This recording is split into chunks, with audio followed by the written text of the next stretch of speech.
Minister that was my technique to cell. నేను కమిటా.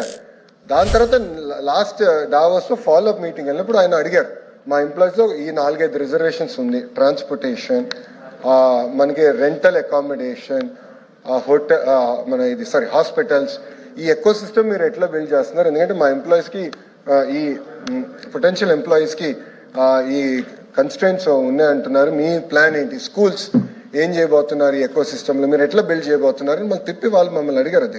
అధ్యక్ష ఏదో ఒక ఐటీ కంపెనీని తీసుకొస్తాం కాదు అధ్యక్ష, మొత్తం ఎకో సిస్టమ్ క్రియేట్ చేస్తేనే ఇది సస్టైన్ అవుతుంది అధ్యక్ష. ఆ ఎకో సిస్టమ్ బిల్డింగ్ లో ప్రాసెస్లో as we're bringing hospitals, grade A IT space కట్టేవాళ్ళు. ఇప్పుడు కంపెనీస్ మేడం గారు చెప్పారు, ఓకే ఇది పేపర్ కంపెనీలా? They're all credible large scale players అధ్యక్ష. వాళ్ళ space they are among the top 5.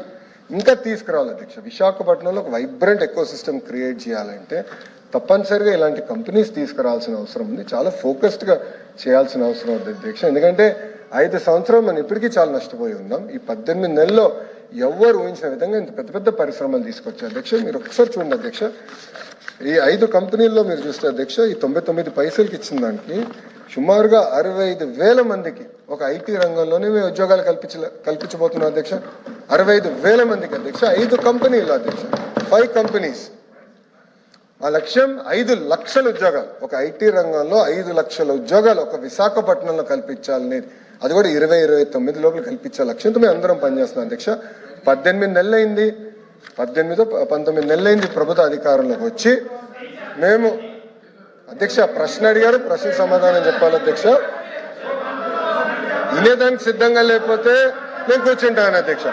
ప్రశ్న అడిగిన తర్వాత వాళ్ళకి నచ్చపోవచ్చు, అరే ఇన్ని ఉద్యోగాలు వస్తున్నాయనేది వాళ్ళకి నచ్చపోవచ్చు, ఇన్ని కంపెనీలు వస్తున్నాయని నచ్చపోవచ్చు. నన్ను ఏం చేయమంటారు అధ్యక్ష? ఒక్కొక్క కంపెనీ మేము పట్టుకొస్తున్నాం, పెద్ద ఎత్తున పెట్టుబడులు తీసుకొస్తున్నాం. 25.3% భారతదేశంలో పెట్టుబడులు ఈరోజు ఆంధ్ర రాష్ట్రంగా వస్తున్నాయి. ఇక్కడున్న సహచారం అర్చలు మా బీసీ జనార్దన్ రెడ్డి గారు, టీజీ భరత్ గారు, దుర్గేష్ గారు, మేమందరం ఒక జీవోఎంలో ఉన్నాం. మేమందరం కలిసికట్టుగా చేస్తున్నాం కనుకనే ఈ రోజు ఇంత పెద్ద ఎత్తున పెట్టుబడులు వస్తున్నాయి, పరిశ్రమలు వస్తున్నాయి, 20 లక్షల ఉద్యోగాలు మేము కల్పిస్తాం అధ్యక్ష.